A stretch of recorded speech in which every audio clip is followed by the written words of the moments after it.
इशिका अनीस के दिल में इस कदर उतर गई थी कि वह जात बिरादरी ऊंच नीच सब भूलकर उससे विवाह करने के लिए तैयार हो गया था। लेकिन विदेश में रहते हुए भी धर्म जाति रिवाजों में जकड़े अनीस के माता पिता विजातीय इशिका को बहू बनाने के लिए हरगिज तैयार नहीं थे।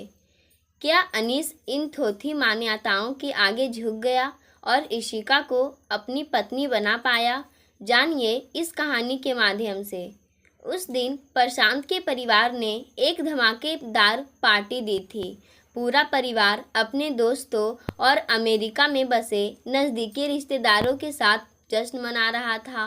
पार्टी घर पर ही रखी गई थी। उस पार्टी में लगभग 70 लोग थे और उनका घर भी एकदम आलीशान महल जैसा था। कैलिफोर्निया के फ्रीमाउंट शहर की ऊंची पहाड़ी पर एक कॉलोनी में उनका बंगला था। पहाड़ी पर बीच बीच में कुछ जंगली पेड़ थे। उसी रोड पर बसी थी उनकी कॉलोनी। कभी कभी दिन में भी मेन रोड पर जंगल से निकलकर हिरन दौड़ते दिखता था। पार्टी देने की वजह प्रशांत के इकलौते बेटे अनीस का इंजीनियरिंग कॉलेज में एडमिशन होना था। वे अपनी पत्नी और 2 साल के बेटे अनीस के साथ लगभग 18 साल पहले कैलिफोर्निया आए थे। कैलिफोर्निया अपने सिलिकॉन वैली और हॉलीवुड के लिए विख्यात है। यहाँ दोनों मियाँ बीवी सॉफ्टवेयर इंजीनियर थे और अभी अनीस 20 साल का हो चुका था। उसके कुछ दोस्त भी पार्टी में आए थे। पार्टी के लिए कुछ खाना तो होटल से मंगवाया था, पर ज़्यादातर घर पर ही बनवाया गया था। सभी लोग खाने की तारीफ कर रहे थे। नॉर्थ इंडियन, साउथ इंडियन और गुजराती व्यंजन सभी का मिश्रण था खाने में। इडली, ढोकला, खट्टा मीठा भात, दूध पाक, मिठाइयाँ आदि उस पार्टी के विशेष आकर्षण थे। चलती पार्टी में अनीस के अमेरिकी मित्र ने पूछा, इतना सारा तुम लोग घर पर कैसे मैनेज कर लेते हो? अनीस बोला, मेरे यहाँ 12 साल से एक गुजराती मेड है जो सभी प्रकार के इंडियन खाने बनाने में एक्सपर्ट है। उसी समय एक बुजुर्ग महिला और एक युवती अपने हाथों में ट्रे लेकर आई और लगभग सभी के हाथों में रखी बाउल जो खाली हो चले थे उनमें उन दोनों ने और पकवान लाकर भर दिए। अनीस ने बुजुर्ग महिला की ओर इशारा कर मित्र को बताया कि हमारे यहाँ का ज़्यादातर खाना यही बनाती है। तभी वे दोनों महिलाएं अनीस के पास से गुजरी। अनीस ने बुजुर्ग महिला को रोककर कहा, आशा, बहुत स्वादिष्ट खाना बनाया है आपने। मेरा अमेरिकी दोस्त भी काफ़ी तारीफ कर रहा है।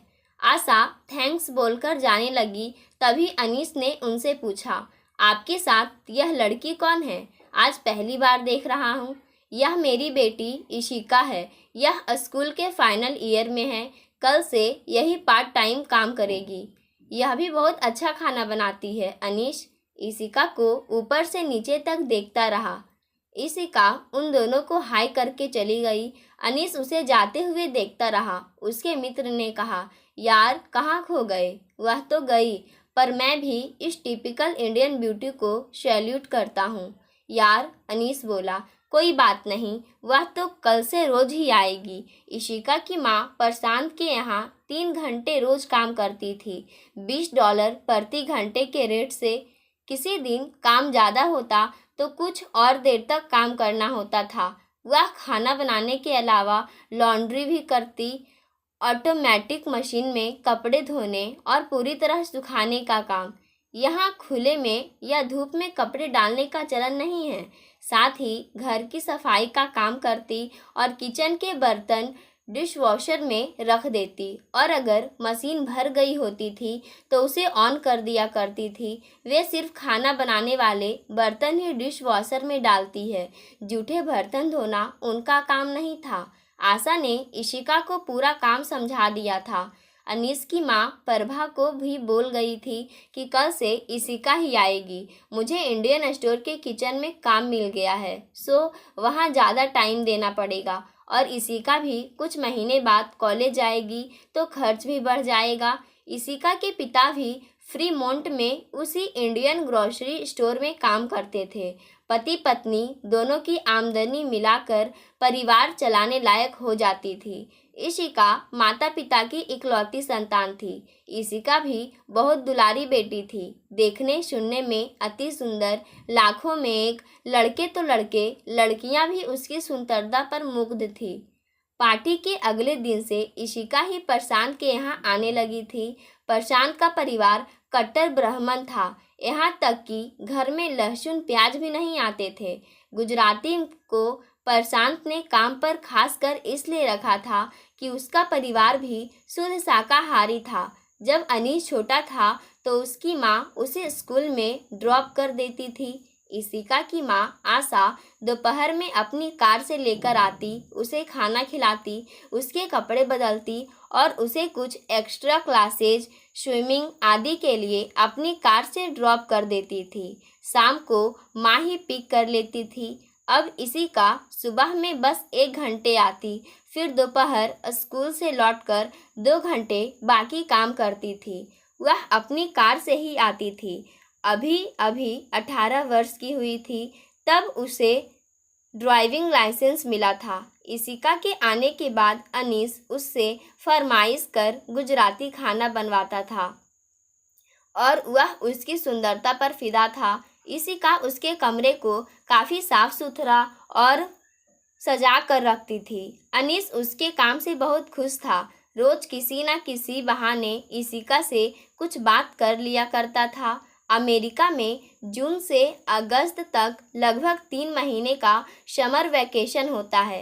एक दिन दोपहर में इशिका आई। वह घर का वैक्यूम कर रही थी।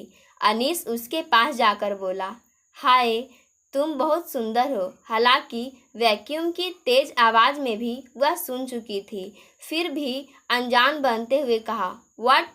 अनीस बोला, यू आर टू ब्यूटीफुल। एक बार फिर अनजान बनकर धीमी मुस्कुराहट के साथ इशिका ने कहा, व्हाट? इस बार अनीस ने अपने पैर से वैक्यूम का बटन दबाकर ऑफ कर दिया और कहा, तुम बेहद खूबसूरत हो। यह तो मैं जानती हूँ, सभी कहते हैं। और कोई बात? तुम खाना भी अच्छा बनाती हो, यह भी मैं जानती हूँ। तब उसके लिए सिर पर धीरे से थपकी देते हुए अनीस ने कहा, और कुछ नहीं मेरी नानी, जाओ थोड़ी कॉफ़ी पिलाओ, तुम अपने लिए भी बना लो।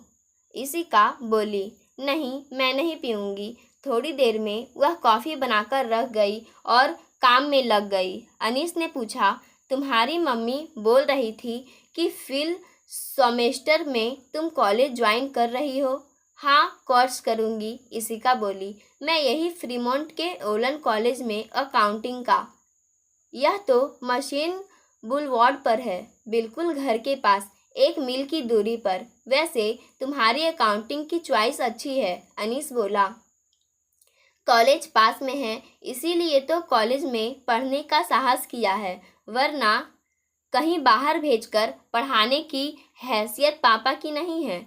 इसी तरह इन दोनों में धीरे धीरे बातचीत बढ़ती गई। एक दिन अनीस ने इशिका से कहा, मुझे तुम गैराज तक ड्रॉप कर सकती हो? मेरी कार मैकेनिक के पास है, सुबह छोड़कर आया था। उस समय मम्मी ने वापस अपनी कार से घर पर ड्रॉप कर दिया था। वैसे कोई प्रॉब्लम है तो रहने दो, मैं कैब बुला लूँगा, अनीस बोला।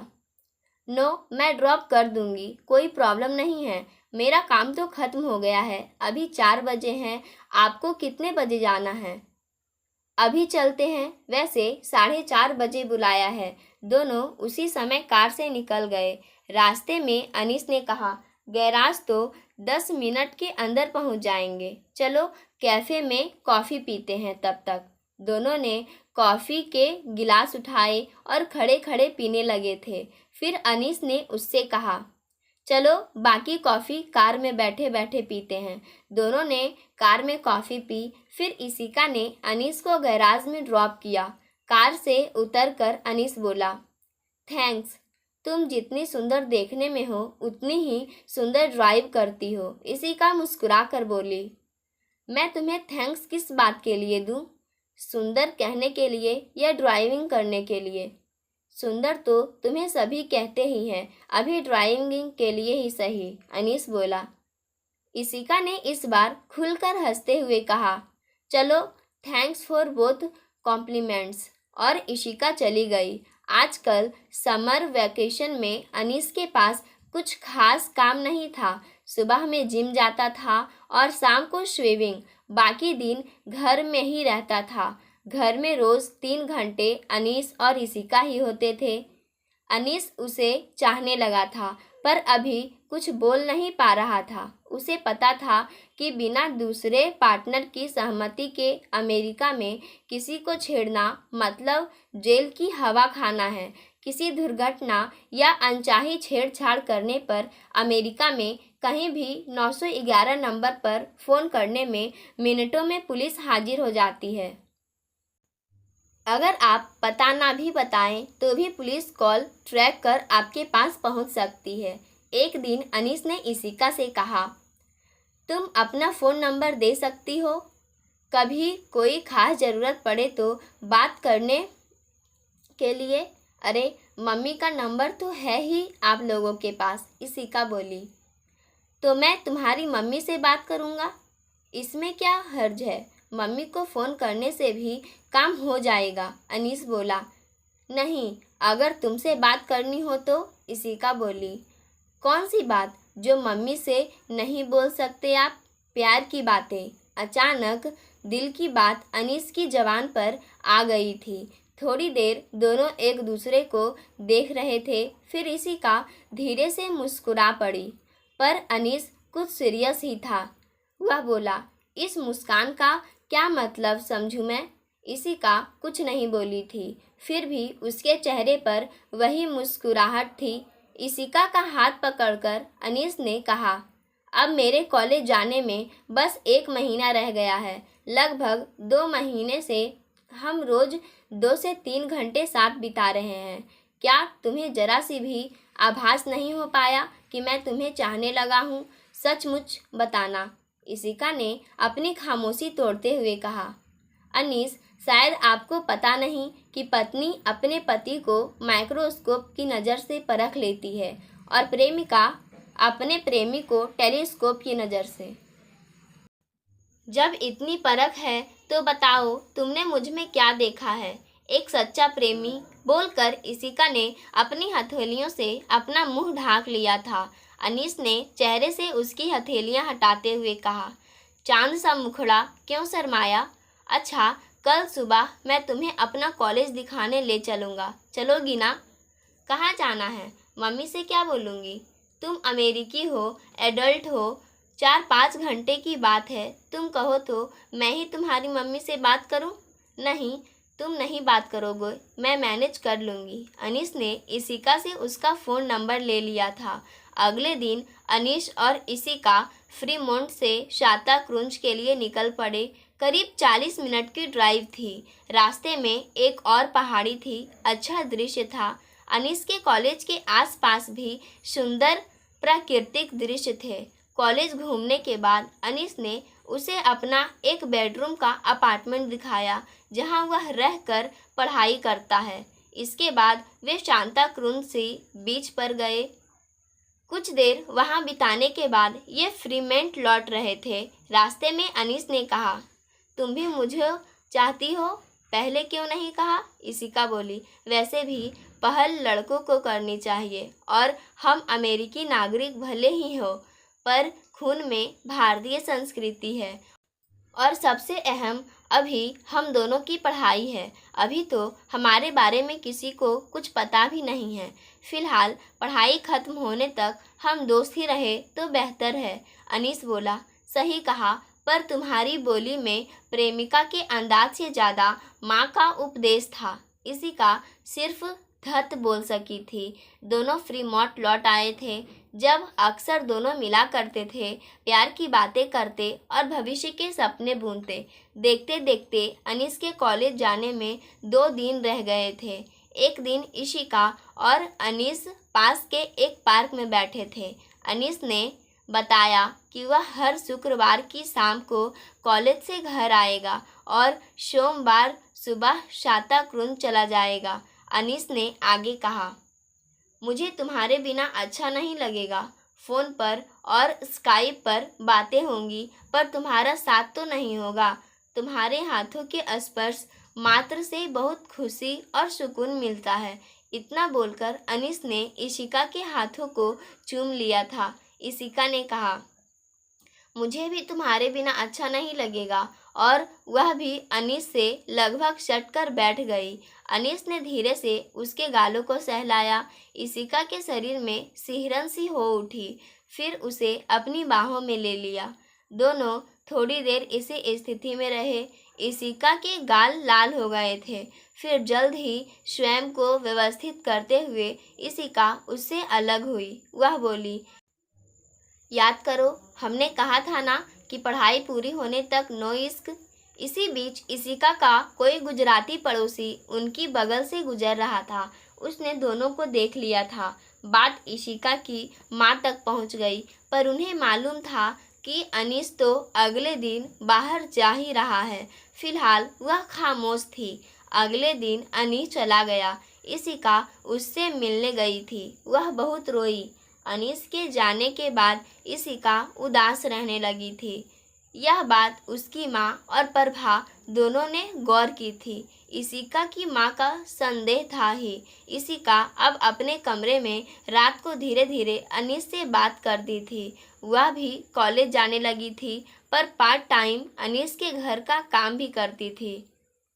इशिका की माँ ने उसे अनीस के बारे में कहा भी था कि अगर बात सिर्फ दोस्ती की है तब तो ठीक है, पर इससे आगे की नहीं सोचना। तब इशिका ने कहा, आगे की सोचने में बुराई क्या है? अनीस में क्या कमी है? माँ बोली, कमी अनीस में नहीं है, फासला हमारे और उसके स्टेटस में है। इसके अलावा हमारा धर्म, परंपरा और संस्कार अलग है। क्या माँ वर्षों से अमेरिका में है और हमारी सोच में वही शो कोल्ड परंपरा और दकियानूसी भरी है। एनीवे, मैं अभी पढ़ाई पर ध्यान दूंगी। आगे की आगे देखेंगे। उधर अनीस के कॉलेज में एक ब्राह्मण लड़की निधि पढ़ने आई थी। वह अनीस के पापा के दोस्त अजय की बेटी थी और कैलिफोर्निया की राजधानी सैक्रामेंटो से आई थी। वर्षों पहले वह अपने पापा के साथ अनीस के घर आई थी। वह देखने में आकर्षक और स्मार्ट थी। दोनों में धीरे धीरे दोस्ती हो गई थी। अनीस उसे सिर्फ सहपाठी समझता था, पर निधि उसको मन ही मन चाहती थी। निधि ने अनीस को इशिका से अनेक बार बात करते देखा था और इशिका का भी फ़ोन आते देखा था। उसने यह बात अपनी माँ को बताई और उसकी माँ ने अनीस की माँ को।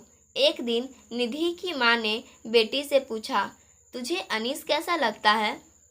निधि बोली, मुझे तो बहुत अच्छा लगता है, पर सिर्फ मेरे अच्छा लगने से क्या, वह तो अक्सर किसी इशिका नाम की लड़की की माला जपता है। माँ बोली, मैं एक बार प्रशांत से चर्चा करूँगी। बहुत पहले ही उन्होंने कहा था कि हम लोग सजातीय हैं, क्यों ना दोस्ती को रिश्ते में बदल दिया जाए। इधर अनीस और इशिका का प्यार परवान चढ़ रहा था। वह जब भी घर आता समय निकालकर इशिका से अकेले में जरूर मिलता। अब दोनों फाइनल ईयर में थे। एक बार अनीस की माँ ने उससे पूछा, तुम्हें निधि कैसी लगती है? तब अनीस बोला, ठीक है। क्यों? उसके माता पिता तेरे रिश्ते की बात कर रहे हैं। अनीस ने कहा, नहीं, उससे बस दोस्ती मात्र है और मैं इससे ज़्यादा कुछ नहीं सोचता हूँ उसके बारे में। तुम भी आगे कुछ बात नहीं करोगी? मुझे पता है इशिका के साथ तेरा चक्कर चल रहा है। अनीस बोला, चक्कर मत कहो, हम लोग एक दूसरे को पसंद करते हैं, पर याद रखना तेरे पापा कभी भी इस रिश्ते के लिए तैयार नहीं होंगे और मैं भी नहीं। अगर मैं कलेजे पर पत्थर रखकर मान भी लूँ तो पापा तो नहीं मानने वाले। माँ बोली। माँ ने आगे कुछ नहीं कहा, पर इस बारे में पति से बात की। उन्होंने कहा था कि अनीस को अच्छी तरह समझा दो कि मेरे जीते जी ऐसा नहीं हो सकता। मैं दूसरे धर्म या जाति में रिश्ता नहीं होने दूंगा। अनीस के पिता ने कहा कि अगले सप्ताह से 3 हफ्ते की छुट्टी है नए साल की। निधि को यहाँ बुला लेते हैं, शायद कुछ दिन दोनों साथ रहे तो कुछ बात बने। उधर निधि भी अनीस पर डोरे डालने का प्रयास कर रही थी। कुछ दिनों बाद निधि भी छुट्टियों में अनीस के घर आई। यहाँ आने पर वह इशिका से मिली। वह भी उसकी सुंदरता पर मुग्ध थी। अनीस की माँ प्रभा को सिखाने पर उसने इशिका को अनीस के कमरे में जाने से मना कर दिया था और कहा कि अनीस के लिए हर चीज़ का ख्याल वही रखेगी। इशिका घर में आती और काम करके चली जाती। इशिका या अनीस का एक दूसरे से मिलना मुश्किल हो गया था। फ़ोन पर भी बात करने के लिए अनीस को घर से बाहर निकलना पड़ता था।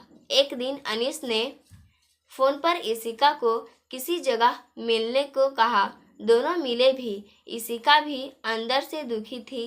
अनीस ने उसे समझाया कि निधि सिर्फ उसके पापा के दोस्त की बेटी है और उसके कॉलेज में पढ़ती है। वह जल्द ही अपने मम्मी पापा से इशिका और अपने रिश्ते की बात करेगा। इधर निधि के व्यवहार से अनीस के माता पिता बहुत खुश थे। निधि भी हर वक्त अनीस का ध्यान रखती और कोशिश करती कि साये की तरह अनीस से चिपकी रहे। माँ के कहने पर अनीस चौसरी लेने निधि को साथ ले जाता। एक दिन घर के दोनों बाथरूम में बिजी थे तो निधि अनीस के बाथरूम में नहाने गई, पर अंदर से दरवाज़ा बंद करना भूल गई। अनीस बाहर गया था, इसी बीच वह लौट कर आया। उसने जैसे ही बाथरूम का दरवाज़ा खोला, सामने निधि को सिर्फ लॉजरी में पाया। निधि का भी नज़र अनीस पर पड़ी। वह ज़ोर से चिल्लाई, तुम यहाँ कैसे? अनीस बोला, यह मेरा बाथरूम है, मुझे नहीं पता था तुम यहाँ हो। इशिका भी ठीक उसी समय, निधि दी, नाश्ता रेडी है, बोलते वहाँ आई। इशिका, अनीस और निधि तीनों ने एक दूसरे को देखा। निधि ने इशिका से कहा, तुम कुछ और ना समझना, यह महज इत्तेफाक है। अजय बोले, क्यों ना हम नए साल के दिन नए रिश्ते की बात करें। हम लोगों को और निधि को तो अनीस बहुत पसंद है। आगे आप लोगों की क्या राय है? अनीस कमरे से निकल गया, मगर उसकी आंखों के पटल से निधि का वह दृश्य मिट नहीं पाया था। अनीस ने भी फ़ोन पर इशिका को समझाया कि जो कुछ उसने देखा है वह एक्सीडेंटल एनकाउंटर मात्र था। एक दिन निधि ने अनीस के कमरे में अपना मनपसंद रूम फ्रेशनर स्प्रे किया था। अनीस कमरे में घुसते के साथ बोल पड़ा, आज कोई स्पेशल खुशबू आ रही है कमरे में। निधि वहीं कमरे में कुछ सजावट के सामान रख रही थी। उसने कहा, हाँ, मैंने नया स्प्रे किया है, अच्छा नहीं लगा? नो, तुम्हारी चॉइस लाजवाब है, बहुत अच्छा लगा। उसी समय इशिका वहाँ से गुजर रही थी और उसने उनकी बात सुनी। उसे पहली बार भय हुआ कि कहीं शायद वह अब अनीस की प्रेमिका नहीं रही। अगले दिन नए साल का पहला दिन था। नए मेहमान निधि के पिता अजय अपनी पत्नी के साथ आए थे। प्रशांत ने अनीस से उनका परिचय कराया। फिर प्रशांत और अजय दंपति आपस में बातें करने लगे। अजय बोले, क्यों ना हम नए साल के दिन नए रिश्ते की बात करें। हम लोगों को और निधि को तो अनीस बहुत पसंद है। आगे आप लोगों की क्या राय है? प्रशांत बोले, हम दोनों को तो निधि बहुत प्यारी लगी। एक बार अनीस से बात कर सगाई की डेट रख लेते हैं। उसी समय इशिका चाय नाश्ता ट्रे में लेकर आई और टेबल पर सजा गई। उसने उन लोगों की बातें भी सुनी थी। उसके दिल में बिजली सी कौंच गई। प्रशांत ने बेटे को आवाज़ देकर बुलाया और अजय से परिचय कराकर उनके आने का मकसद बताया। अजय ने अनीस से कहा, बेटे, तुमको तो पता है हम लोग निधि के रिश्ते के बारे में तुम्हारी राय जानना चाहते हैं। सब कुछ तुम पर निर्भर करता है, निसंकोच बताना। अनीस बोला, मुझे थोड़ा वक्त चाहिए। अजय बोले, हाँ कोई जल्दी नहीं, सोचकर अपने पापा को बता देना। अनीस को इतना समझाकर अजय अगले दिन चले गए। निधि को 2 दिनों बाद अनीस के साथ लौटना था। प्रशांत ने बेटे से कहा, हम लोगों को निधि सब तरह से तुम्हारे योग्य लग रही है। हम तो बस सामाजिक औपचारिकतावश तुमसे हाथ सुनना चाहते हैं। अनीस बोला, पर मैंने निधि को उस नज़र से कभी नहीं देखा। मैंने मम्मी को बताया था कि मैं इशिका से प्यार करता हूँ, पर यह मुझे मंजूर नहीं है। तुम्हारे दादा दादी ने मुझसे पूछकर प्रभा की शादी मुझसे नहीं की थी, पर वह देश और जमाना कुछ और था पापा। प्रशांत बोले, इशिका का धर्म और परंपरा बिल्कुल भिन्न है। फिर प्रशांत ने बेटे से कहा, रात में न्यू ईयर की आतिशबाजी निधि को दिखलाओ।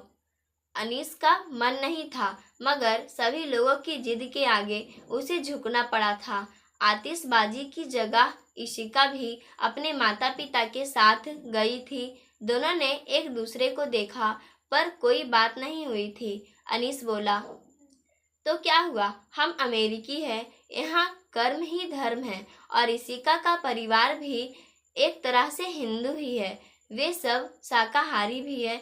तुम्हें पता है कि निधि भी अजय पांडे की इकलौती संतान है। वह परिवार भी काफी धनी है। उस पूरे परिवार की संपत्ति भी तुम्ही लोगों को मिलेगी।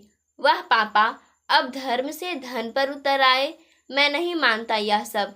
प्रशांत चिल्ला उठे, तुम मानो ना मानो, मेरे जीते जी ऐसा नहीं होगा। इशिका से शादी करने से पहले तुम्हें अपने माता पिता का क्रियाकर्म करना होगा। दूसरे दिन प्रभा ने इशिका की माँ आशा को बुलाकर उससे कहा कि वह उसे समझाए कि वह अनीस के रास्ते से हट जाए।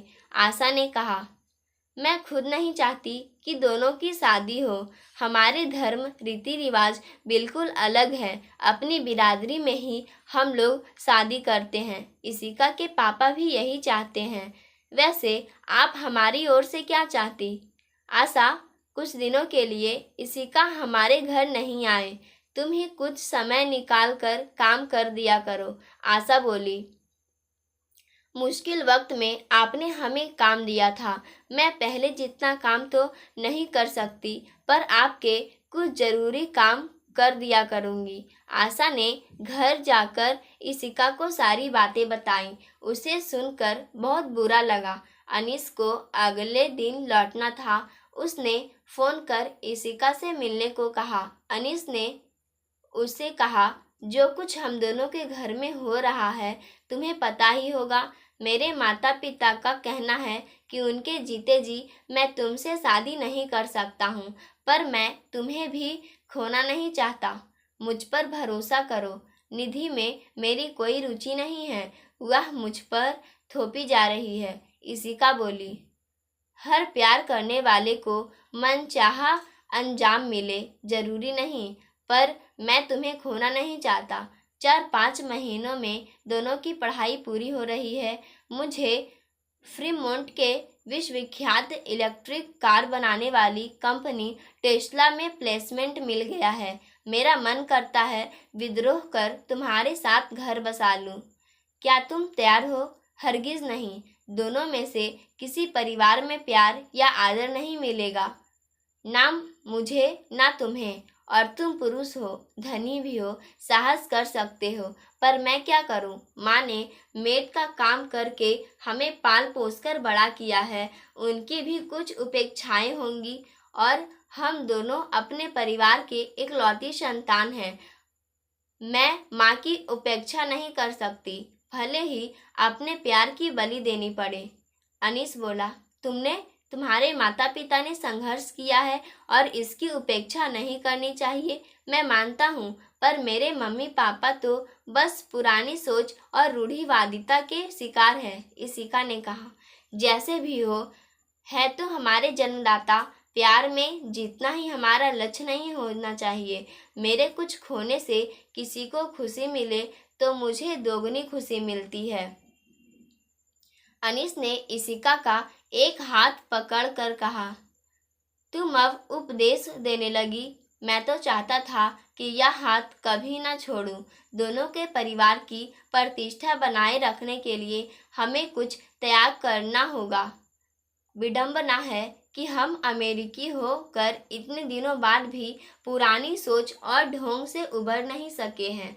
उम्मीद करो कि हमसे आगे की पीढ़ी को ऐसी स्थिति का सामना ना करना पड़े, इशिका बोली। थोड़ी देर दोनों खामोश रहे, फिर इशिका ने ही चुप्पी तोड़ते हुए कहा, एक खुशखबरी है। मेरा भी प्लेसमेंट टेस्ला के अकाउंट डिपार्टमेंट में हो गया है। पिछले वर्ष इंडियन प्राइम मिनिस्टर भी इस प्लांट में आए थे, तुम्हें याद होगा। अनीस बोला, यह तो बहुत अच्छा है, तुमसे मुलाकात तो होती ही रहेगी, इशिका बोली। मैं कभी तुम्हारी माननीय प्रियतमा थी, माननीय पत्नी होने का सपना देखा करती थी। मौजूदा हालत में मुझे बहुत खुशी होगी अगर तुम मुझे आजीवन माननीय मित्र समझोगे। यह मेरे लिए सुकून की बात होगी। इशिका ने अपनी दोस्ती का दूसरा हाथ भी अनीस की ओर बढ़ा दिया। पाठकों, आज की कहानी यहीं समाप्त होती है। धन्यवाद।